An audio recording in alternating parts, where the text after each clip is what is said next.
Vikramshila IAS coaching institute 14 बीघा ऋषिकेश। भारतीय इतिहास कर रहे थे हम लोग, प्राचीन इतिहास में थे, ठीक है। उसमें भारतीय इतिहास के स्रोत पढ़ रहे थे हम लोग। तो हमने ब्राह्मण साहित्य पढ़ लिया, अब हम पढ़ रहे हैं ब्राह्मणोत्तर साहित्य। ब्राह्मणोत्तर साहित्य में मतलब जैसे बौद्ध साहित्य, जैन साहित्य, ये सब किस में आएगा? ब्राह्मणोत्तर साहित्य में आएगा, ठीक है। तो ब्राह्मणोत्तर साहित्य में क्या पढ़ना? बौद्ध साहित्य के बारे में पढ़ रहे हैं। भारतीय इतिहास के साधन के रूप में बौद्ध साहित्य का विशेष महत्व है। सबसे प्राचीन बौद्ध ग्रंथ जो है त्रिपिटक है। क्या है? पिटक मतलब टोकरी होता है। पहले क्या किया जाता था? लिखकर टोकरी में रखा जाता था, इसलिए उनको बोलते हैं पिटक। 3 टोकरियां बनी। तो पहली दो टोकरियां हैं, विनय पिटक और सुक्त पिटक, वो पहली बौद्ध संगीति में। कब? 483 बीसी में पहली बौद्ध संगीति में 2 पिटकों का पाठ किया। किसने? आनंद ने, महात्मा बुद्ध के प्रिय शिष्य आनंद ने, ठीक है। और तीसरी बौद्ध संगीति में तीसरे पिटक यानी विदम्भ पिटक की रचना हुई। समझ में आ गया? ठीक। तो इन पिटकों के नाम क्या है? सुक्त पिटक है, विनय पिटक है, अभिधम्ब पिटक है। सुक्त पिटक में क्या है? बुद्ध के धार्मिक विचारों और बुद्ध के जो प्रवचन थे या वचनों का संग्रह है। क्या है? बुद्ध के धार्मिक विचार और बुद्ध के जो वचन है उनका संग्रह कहां पर मिलता है? सुक्त पिटक में मिलता है। इसे बौद्ध धर्म का इंसाइक्लोपीडिया भी कहा जाता है। बौद्ध धर्म का इंसाइक्लोपीडिया किसे कहते हैं? आंसर सुक्त पिटक को कहते हैं, ठीक है। विनय पिटक में बौद्ध संघ के नियमों का उल्लेख है।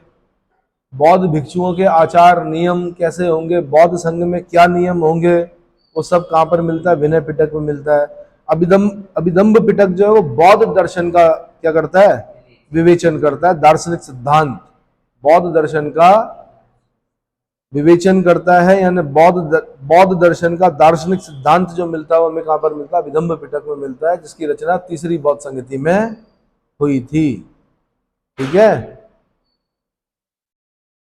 चारों बौद्ध संगतियां पता है ना किस किस के समय हुई थी, कब कब हुई थी? याद है? चलो बौद्ध में पढ़ लेंगे अभी।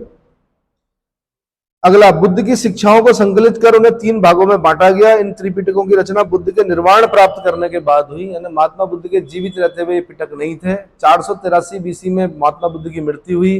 पहली बौद्ध संगीति का आयोजन भी 483 बीसी में किया गया। कहां पर किया गया? जनरली ऐसे ही पूछ रहा हूं मैं, थोड़ा बहुत पता होगा। हाँ जी, राजगृह में किया, सप्तपर्णी गुफा में किया। राजा कौन था? राजा कौन था? अजात शत्रु। द्वितीय बौद्ध संगीति का आयोजन 100 साल बाद हुआ, 383 बीसी में। कहां पर हुआ? वैशाली में हुआ। राजा कौन था? काल शोक। कौन था? तृतीय बौद्ध संगीति का आयोजन 250-252 कितना? 251 बीसी में किया गया। सम्राट कौन था? अशोक था। अशोक था। चतुर्थ बौद्ध संगीति का आयोजन कुंडलवन कश्मीर में किया गया, 78 एडी के आसपास किया गया। कनिष्क के समय में किया गया। किसके समय में? कनिष्क के समय में किया गया, है ना। फिर ये भी याद करना पड़ता अध्यक्ष कौन कौन थे। तो प्रथम बौद्ध संगीति में अध्यक्ष कौन था? महाकश्यप था। सेकंड बौद्ध संगीति में कौन था? साबाकामी था। तृतीय बौद्ध संगीति में कौन था? मोगलीपुत्तिस था। कौन था? और चतुर्थ बौद्ध संगीति में जो अध्यक्ष था वो वसुमित्र अध्यक्ष था। और उपाध्यक्ष कौन था? अश्वघोष। कौन अश्वघोष? कौन अश्वघोष? जिन्होंने बुद्ध चरित्र लिखी है वो अश्वघोष। क्या लिखी है? जिन्होंने सारीपुत्र प्रकरण नामक नाटक लिखा है वो अश्वघोष। जिन्होंने राष्ट्रपालम लिखा है, जिन्होंने महायान श्राद्धोत्पाद लिखा है, क्या लिखा है? कौन अश्वघोष? वही अश्वघोष जो पाटलिपुत्र के राजा ने दिया था। किसको? किसको दिया था भाई? बुद्ध का भिक्षा पात्र, 3 टांग वाला मुर्गा और विद्वान अश्वघोष। किसको दिए थे? तो जिसके समय में अश्वघोष होंगे उसी के समय में दिए होंगे ना, कनिष्क के समय में। कुषाण शासक कनिष्क ने जब आक्रमण किया, कहां पर? पाटलिपुत्र पर। तो पाटलिपुत्र के राजा ने कहा कि भैया ये 3 चीजें भेज रहा हूं। एक था बुद्ध का भिक्षा पात्र, एक था 3 टांग वाला मुर्गा और एक था विद्वान अश्वघोष। उन तीनों को प्राप्त करके ही कनिष्क क्या हो गया? खुश हो गया और उसने आक्रमण नहीं किया उस प्रकार, है ना। इस प्रकार उसने अपने साम्राज्य की सुरक्षा कर दी पाटलिपुत्र वाले ने। समझ में आया? वही अश्वघोष। आगे समझ में? ठीक। कहाँ पे थे भाई? हाँ, अभिधम्म पिटक हो गया। बुद्ध की शिक्षाओं को संकलित कर उन्हें, मैंने बता दिया कि निर्वाण प्राप्त करने के बाद हुई ये रचना। जातकों में, जातक ग्रंथ जो है बौद्ध धर्म से संबंधित होते हैं। जातकों में बुद्ध के पूर्व जन्मों की काल्पनिक कथाएं हैं। जातक कथाएं क्या हैं? बुद्ध के जन्म से पूर्व की कथाएं जो हैं, उनके पूर्व जन्म की कथाएं क्या हैं? जातक कथाएं हैं। ईसा पूर्व पहली शताब्दी में जातकों की रचना आरंभ हो चुकी थी, जिसका प्रमाण भरूच और सांची के स्तूपों की वेष्टनी पर उत्कीर्ण दृश्यों से स्पष्ट है। वेष्टनी बोलते हैं रेलिंग को, चारों ओर वेष्टनी होती है ना, ताकि नीचे ना गिरे। वेष्टनी का निर्माण किसने करवाया, ये भी पूछेगा आगे चलकर अभी। और फिलहाल वेष्टनी, भरूच स्तूप और सांची स्तूप कहाँ है? भरूच स्तूप कहाँ है भाई? और सांची स्तूप कहाँ है? मध्य प्रदेश में है सांची, बिल्कुल। सारनाथ जो है वो वाराणसी के निकट है, उत्तर प्रदेश में। भरूच कहाँ है? हाँ जी, भरूच भी मध्य प्रदेश में है। धमेक स्तूप किसका नाम है? धमेक स्तूप कहाँ वाले स्तूप को बोलते हैं हम? सारनाथ का धमेक स्तूप, याद रखना। सारनाथ का धमेक स्तूप वाराणसी उत्तर प्रदेश। सांची का स्तूप कहां पर? मध्य प्रदेश, रायसेन जिला। डिस्ट्रिक्ट कौन सा? जिले भी पूछे हैं कि कौन से जिले में, आंसर रायसेन जिले में। ठीक है, अच्छा जी। जातक गद्य एवं पद्य दोनों में लिखे गए हैं, प्रोज और पोइट्री दोनों में लिखे गए हैं, जिनमें पद्यांश अधिक प्राचीन है। जातकों की संख्या 550 है। जातकों की संख्या कितनी है? 550 है। निकायों में बौद्ध धर्म के सिद्धांत एवं कहानियों का संग्रह है। प्राचीनतम बौद्ध ग्रंथ जो है पाली भाषा में है। प्राचीन बौद्ध ग्रंथ किसमें है? पाली भाषा में है। पाली भाषा में लिखे गए बौद्ध ग्रंथों को द्वितीय या प्रथम सदी ईस्वी का माना जाता है। ईसा पूर्व का, सॉरी ईस्वी का नहीं, ईसा पूर्व का माना जाता है। बुद्ध घोष द्वारा रचित ग्रंथ विशुद्धिमग बौद्ध धर्म के हीनयान शाखा से संबंधित है। इस बौद्ध सिद्धांत पर अत्यंत प्रमाणिक दार्शनिक ग्रंथ माना जाता है। आंसर बुद्ध घोष। विशुद्धिमग किसने लिखा? बुद्ध घोष ने लिखा। किसने लिखा? बुद्ध घोष ने लिखा। और ये हीनयान शाखा से संबंधित है। मैं आपको बता दूं, दरअसल क्या हुआ कि द्वितीय बौद्ध संगति जब हुई तो बौद्ध धर्म में दो, मतलब एक पहला विभाजन देखा गया जिसको बोला गया स्थिर विरांग, और दूसरे हुए महासांगिक। दूसरे क्या हुआ? अब चौथी बौद्ध संगति तक आते आते जो स्थिर विरांग थे वो हो गए हीनयान, और जो महासांगिक थे वो क्या हो गए? महायान। विचारधाराएं हैं ये दरअसल। और चौथी बौद्ध संगति में आप ये भी पाते हो कि जहां प्राचीन बौद्ध ग्रंथ पाली भाषा में है, चौथी बौद्ध संगति में वो संस्कृत को भी प्रश्रय देते हैं। क्या करते हैं? संस्कृत को भी प्रश्रय देते हैं। ठीक है, अच्छा जी। बौद्धों के धार्मिकेतर साहित्य में सबसे महत्वपूर्ण और रोचक गौतम बुद्ध के पूर्व जन्मों की कथाएं, यानी जातक कथाएं हैं। ये जातक ईसा पूर्व 5वीं सदी से 2री सदी तक सामाजिक और आर्थिक स्थिति पर बहुमूल्य प्रकाश डालते हैं। बौद्ध ग्रंथों को श्रीलंका में ईसा पूर्व 2य शताब्दी में संकलित किया गया। दीपवंश और महावंश, दीपवंश और महावंश की रचना क्रमशः 4वीं और 5वीं शताब्दी में हुई। इन पाली ग्रंथों से मौर्यकालीन इतिहास की जानकारी मिलती है, के विषय में जानकारी। दीपवंश और महावंश समझ में आ गया। पाली भाषा में एक अन्य महत्वपूर्ण ग्रंथ नागसेन द्वारा रचित मिलिंद पन्ना है, जो प्रश्नोत्तरी शैली में है, जिसमें एक राजा मिनेंडर प्रश्न पूछ रहा है, नागसेन उसके उत्तर दे रहा है। ठीक है, तो पाली भाषा में एक अन्य महत्वपूर्ण ग्रंथ जो है वो नागसेन द्वारा रचित किया मिलिंद पन्ना है। इसमें यूनानी राजा मिनेंडर और बौद्ध भिक्षु नागसेन का दार्शनिक वार्तालाप है। क्योंकि मिनेंडर क्या कर रहा है? पूछ रहा है भाई बौद्ध धर्म है क्या? नागसेन उत्तर दे रहा है, वो कह रहा है मैं बौद्ध क्यों बनूं? नागसेन उत्तर दे रहा है इसलिए बौद्ध धर्म में ये है वो है, सारी चीजें बता रहा है। और बाद में बताया जाता है कि जो मिनेंडर है वो बौद्ध धर्म को स्वीकार करता है, इतना बड़ा महान संत बनता है, बौद्ध संत बनता है कि इसकी भस्म के लिए भी लड़ाई होती है। जैसे महात्मा बुद्ध की भस्म के लिए लड़ाई हुई थी ना, कि भाई बुद्ध हमारे थे, बुद्ध हमारे थे, तो 8 भागों में बांटा गया था बुद्ध की भस्म को। ऐसे मिनेंडर की भस्म को भी क्या किया गया, जबकि यवन था, ये क्या था, यूनानी था भाई, दूसरे देश का, और इस देश में आके इतना महान क्या बना, ये बौद्ध संत बना। समझ में आ गया कि जिसकी क्या बोलते हैं, राख के लिए भी क्या हो रहा हो, युद्ध हो रहा हो, मतलब आपस में लड़ रहे हो लोग कि हमारा था कि मिनेंडर। तो जब सफल हो जाते हैं तो सबके हो जाते हैं। सफलता के कई बाप होते हैं कि असफलता अनाथ होती है। असफल असफल आदमी क्या होता है, अनाथ होता है। सफलता के कई पापा होते हैं, सब बोलते हैं मैंने, मेरी वजह से हुआ है सफल। चलो, जैसे आजकल देख रहे होंगे आप, आईएएस का रिजल्ट आ गया, कई पापा होंगे, कई मतलब सफलता के कई बाप होंगे, सब बोल रहे होंगे मेरे यहाँ से, मेरे यहाँ से, मेरे यहाँ से। जबकि सच्चाई ये है कि जब आपका सिलेक्शन होता है तो वो आपकी वजह से होता है। किसकी वजह से होता है, सिर्फ और सिर्फ आपकी वजह से। क्या, तो आपको दोनों का लेना पड़ेगा। अगर किसी व्यक्ति का सिलेक्शन हुआ है, माना आपके इंस्टीट्यूट में कितने लोग पढ़ रहे हैं, अरे भाई 10,000 लोग पढ़ रहे हैं माना, और उसमें से 10 निकल गए, तो अगर आप 10 का क्रेडिट ले रहे हो कि मेरी वजह से निकला है, तो साथ में उन 9,000 कितने बचे, 9,990 लोगों का भी लेना पड़ेगा आपको कि मेरी वजह से नहीं निकले, ये भी बताना पड़ेगा समाज को। समझ में आया? तो 99.99% जो सिलेक्शन होता है वो आपकी वजह से होता है। दरअसल जब आप पढ़ते हो, पढ़ाया तो 10,000 लोगों को है, लेकिन निकले कितने, 10, और उन्हीं 10 से फिर अगली भीड़ जुटाई जाती है। चलो अगला,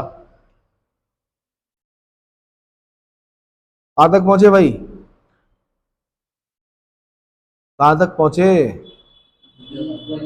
दीपवंश महावंश मैंने बता दिया आपको।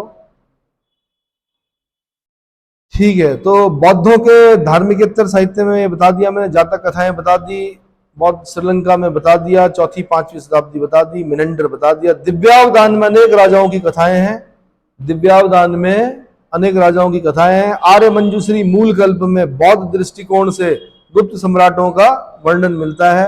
अंगुत्तर निकाय में 16 महाजनपदों का वर्णन मिलता है। बड़ा इंपॉर्टेंट है भाई अंगुत्तर निकाय। 16 महाजनपदों का उल्लेख 2 जगह पे मिलता है वैसे, भगवती सूत्र और अंगुत्तर निकाय। भगवती सूत्र जो है वो ऐतिहासिक नहीं है, इतिहास उनको मान्यता नहीं देता है, जैन से संबंधित है भगवती सूत्र। लेकिन अंगुत्तर निकाय बौद्ध धर्म से संबंधित ग्रंथ है, इसमें 16 महाजनपदों का उल्लेख मिलता है और इनको क्या मान्यता है इतिहास में। ठीक है, तो इसलिए हम बोलते हैं कि 16 महाजनपदों का उल्लेख कहाँ, आंसर अंगुत्तर निकाय। आगे चलकर आपने 16 के 16 महाजनपद याद करने हैं, उन महाजनपदों की राजधानी याद करनी है, साथ में उन महाजनपदों में बुद्ध के समकालीन जो राजा हैं उनको याद करना है। ठीक है, चलो जी। संस्कृत में लिखे गए बौद्ध ग्रंथों में महावस्तु और ललित विस्तार का विशेष स्थान है। इसमें महात्मा बुद्ध के जीवन वृत्तांत का चित्रण किया गया है। ये जो ललित विस्तार है, इसी का इंग्लिश ट्रांसलेशन है लाइट ऑफ एशिया। एक बार क्वेश्चन बना कहीं, लाइट ऑफ एशिया पढ़ा होगा आपने, हिंदी माध्यम में आता है इंग्लिश में। हिंदी माध्यम की इंग्लिश की पुस्तकों में एक चैप्टर होता है लाइट ऑफ एशिया, तो पूछा किसका ट्रांसलेशन है, आंसर ललित विस्तार। ठीक है, तो संस्कृत में लिखा गया बौद्ध ग्रंथ कौन कौन सा, एक हो गया महावस्तु, एक हो गया ललित विस्तार, महात्मा बुद्ध के जीवन वृत्तांत का चित्रण है। संस्कृत भाषा में लिखे गए बौद्ध ग्रंथों में अश्वघोष की रचनाएं हैं, बुद्ध चरित है, सौंदरानंद है, सारीपुत्र प्रकरण है, ये इंपॉर्टेंट है। मैंने साथ में एक और बताया आपको, राष्ट्रपालम, एक और बताया महायान श्राद्धोत्पाद, उसकी भाषा अलग हो सकती है, लेकिन 3 जो संस्कृत में है, बुद्ध चरित, सौंदरानंद और सारीपुत्र प्रकरण। सारीपुत्र प्रकरण जो है वो नाटक है, क्या है,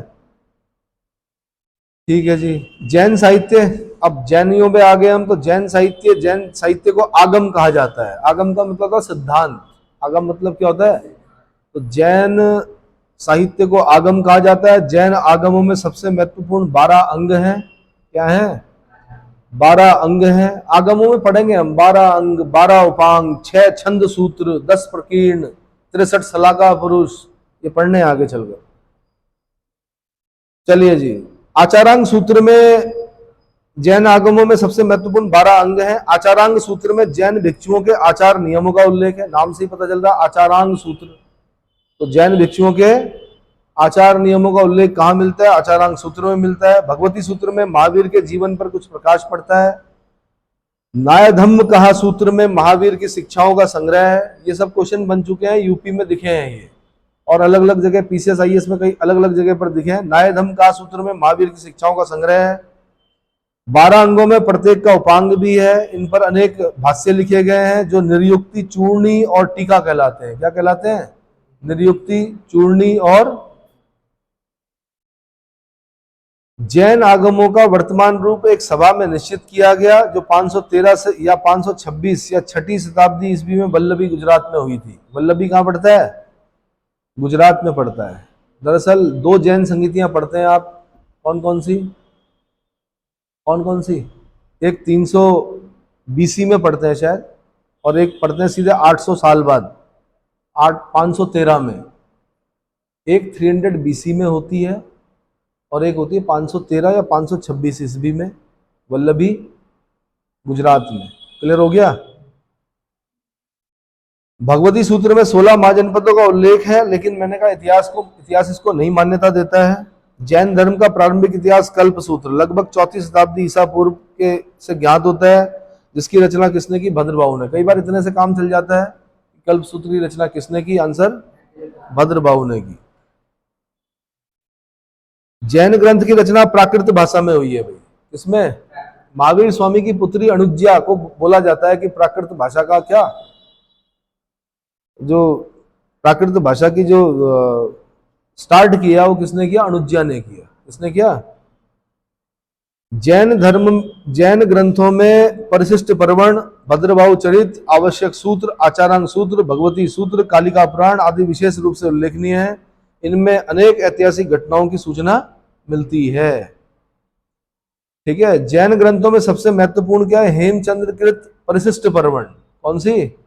हेमचंद्र की परिशिष्ट पर्वण, यूपीएससी का क्वेश्चन रहा है, जिसकी रचना 12वीं शताब्दी में हुई। परिशिष्ट पर्वण तथा भद्रबाहु चरित्र से चंद्रगुप्त मौर्य के जीवन के प्रारंभिक और उत्तरकालीन घटनाओं का सूचना मिलती है। पूर्व मध्यकाल में अनेक जैन कथा कोशों और पुराणों की रचना हुई, जिनमें महत्वपूर्ण है हरिभद्र सूरी का सम्रादित्य कथा, हरिभद्र सूरी का सम्रादित्य कथा, मूर्खाख्यान तथा कथाकोश, उद्योतन सूरी का कुवलय माला। कुवलय माला यूपी का क्वेश्चन है। कुवलय माला किसने लिखी? आंसर उद्योतन सूरी। जिन सेन का आदि पुराण, सबसे ज्यादा बार जो पूछा गया प्रश्न है वो ये है, जिन सेन का आदि पुराण। और ये भी पूछा कि आदि पुराण किस धर्म से संबंधित है। अब आपने अपने 18 पुराण पढ़े, आप बोलोगे भागवत धर्म, मतलब क्या ब्राह्मण धर्म से संबंधित है? नहीं, आदि पुराण जो जैन धर्म से संबंधित है, जिसकी रचना किसने की? जिनसेन ने की। गुणभद्र का उत्तर पुराण, उत्तर पुराण भी किससे संबंधित है? आंसर जैन धर्म से संबंधित है। ठीक है। इनसे तात्कालीन जैन समाज की सामाजिक धार्मिक दशा पर प्रकाश पड़ता है। क्लियर हो गया? तो भाई एक जो सुक्त पिटक पढ़ा था ना आपने, एक तो पढ़ा था विनय पिटक, एक पढ़ा था सुक्त पिटक, एक पढ़ा अभिधम्म पिटक। तो सुक्त पिटक के दरअसल 5 भाग याद करने होते हैं। एक होता दिग्ग निकाय, दीर्घ निकाय, एक होता मध्यम निकाय, एक होता संयुक्त निकाय, एक होता अंगुत्तर निकाय, एक होता खुद्दक निकाय। तो मैंने कहा सुक्त पिटक के अंगुत्तर निकाय में 16 महाजनपदों का उल्लेख है। किसमें? सुक्त पिटक के अंगुत्तर निकाय में 16 महाजनपदों का उल्लेख है। सुक्त पिटक के 5 भाग आपको याद करने पड़ेंगे। सीधे सीधे बोलता हूं मैं, याद करने पड़ेंगे। मैं ये नहीं बोलता हूं पढ़ने पड़ेंगे। क्या करने पड़ेंगे? याद करने पड़ेंगे, क्योंकि लिखने के लिए आएगा। ठीक है। दीर्घ निकाय, मध्यम निकाय, संयुक्त निकाय, अंगुत्तर निकाय और खुद्दक निकाय। ठीक है। विनय पिटक के भी 3 भाग हैं। कौन कौन से? सुक्त विभंग, खंदक और परिवार। सुक्त विभंग, खंदक और परिवार। अब इसका मतलब आपको समझ में आए न आए, नंबर मिलने हैं लिखने पे। अगर आपसे पूछ लिया कि विनय पिटक के भाग लिखिए, तो 3 भाग पता होने चाहिए। अब उसके अंदर क्या लिखा हुआ, तो आपको अभी जैन भिक्षु नहीं बनना है या बौद्ध भिक्षु नहीं बनना है। आपने उतना ही पढ़ना है जितना आपकी यूपीएससी क्या कर रही है या लोक सेवा आयोग आपसे पूछ रहा है। क्लियर हो गया? ठीक है। अभिधम्म पिटक की रचना तृतीय बौद्ध संगीति में मोगलीपुत्तिस ने की थी। किसने की थी? मोगलीपुत्तिस। मैंने बताया था सम्राट अशोक के समय हुई थी ये तीसरी बौद्ध संगीति, और मोगलीपुत्तिस अध्यक्ष था। मोगलीपुत्तिस ही था भाई, जिसके प्रभाव में अशोक ने बौद्ध धर्म ग्रहण किया। वैसे तो बताया जाता है कि अशोक को बौद्ध धर्म में दीक्षित जो किया था वो किसी छोटे बच्चे ने किया था। क्या नाम था उसका? निग्रोथ नामक भिक्षु ने। निग्रोथ नामक 8 वर्षीय या 6 वर्ष 7 वर्षीय भिक्षु ने किया था दीक्षित। लेकिन जो कंप्लीट बौद्ध बना अशोक, वो किसके उससे बना? मोगलीपुत्तिस के प्रभाव से बना। ठीक है। अभिधम्म पिटक के 7 ग्रंथ हैं अन्य। अभिधम्म पिटक के 7 अन्य क्या हैं? ग्रंथ हैं।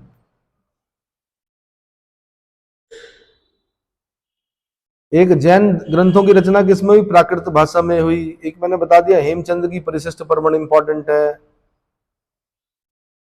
एक मैं 2 जैन संगीतियां पूछना चाह रहा था आपसे कि 2 जैन संगीतियां कहाँ कहाँ पर हुई थी। एक तो मैंने वल्लभी जो बता दी 513 एडी या 526 एडी वल्लभी गुजरात में, और एक पहले हुई थी, वो कहाँ हुई थी? पाटलिपुत्र में, देवार्ती क्षमा शर्मण के नेतृत्व में।